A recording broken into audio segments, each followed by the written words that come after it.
once or twice before, if you've been in a Toastmasters meeting with me, or maybe anywhere else for that matter. And for some reason, I still don't have it memorized. I cannot walk onto it. That's why I have a piece of paper in my hand right now.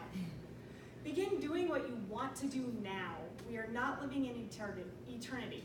We have only this moment, sparkling like a star in our hand and melting like a snowflake. This is far and away my favorite quote. There's a lot of things I might flake out on, like favorite song, that changes from day to day. If you ask me what my favorite movie is, there's a list of 3.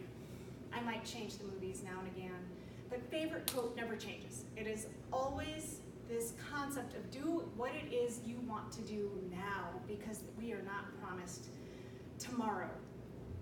My husband would call me a procrastinator. That's part of my introduction, and it has a lot to do with to-do lists. I have different sections of a to-do list, and I bet you all do too. I don't know how you organize yours, but somewhere in there it implies there are little daily tasks that you have to get done. Then there's those things you have to do sometime this week.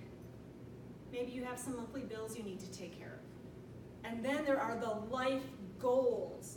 Those things that if you got hit by a car when you left this meeting today, you would say, oh, no, I didn't get to it. You wouldn't say that about mailing a letter, right? Oh no, I didn't pay the utility bill.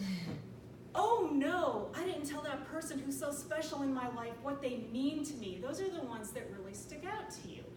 Those are the moments I'm impatient about. I'm definitely a procrastinator about the utility bill.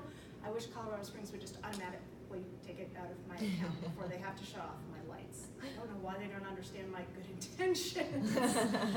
I meant to pay you, I swear. Don't threaten to shut off my water. I had good intentions. We're not promised tomorrow. I had a friend a number of years ago. He was my very best friend from Milwaukee. And he married a very young woman. And they had a very cute daughter very early in life.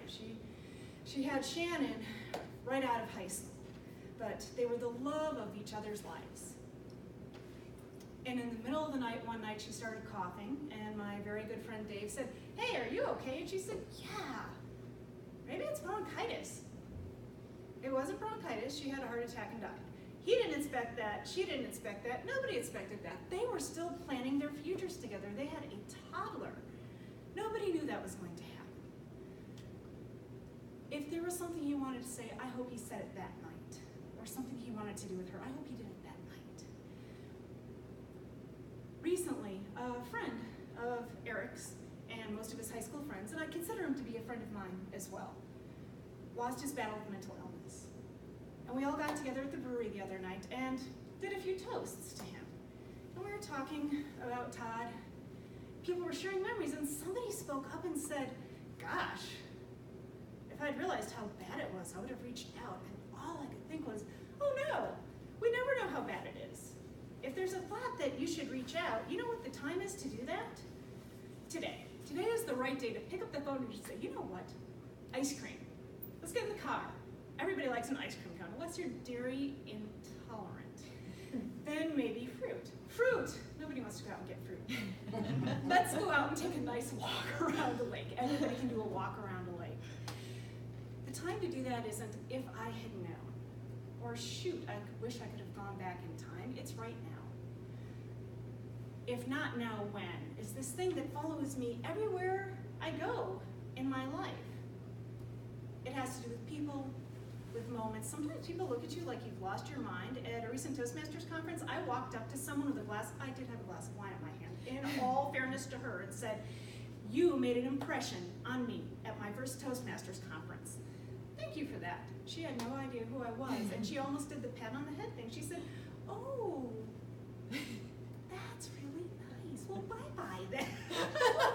No, how did this happen? But I said the thing I wanted to say.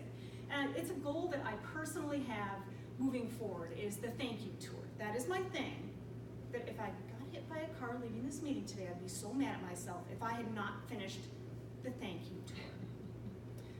The one other burning concept I have with if not now, when, has to do with Alzheimer's disease. I've told the story more than once. There is a woman I know who has Alzheimer's, and she is my age, and I am not an old person, just in case you need some clarification on this. Not an old person, therefore not an old person's disease. And something she said struck me so profoundly. People speak in terms of, boy, we need to come up with a cure, you know, for future generations. It's too late for everybody who has dementia now. But you know, for the people who aren't born yet, are you kidding me? And she said, why? Why not me? Why does it have to be a cure for someone else? Why can't it be a cure for me? If not now, when? Now is the time to do this. The takeaway I want to leave with you today is, if you haven't picked it up, because I've said it more than once, if not now, when? What is the one thing that if you walked out of this parking lot and someone who didn't get the mortgage they wanted was speeding through the parking lot and hit you? It's a grim thought, but what would be the one thing? It's not your utility bill. What is the one thing that would make you say, shoot, I didn't get around to that. That was my thing. Write it down during the time that Marty gives you to write down your comments and your evaluations. And because I can't memorize it, I'm going to email each and every one of you that's in the meeting today this quote about our goals that are melting like a snowflake, sparkling like a star in our hand. Mr. Toastmaster.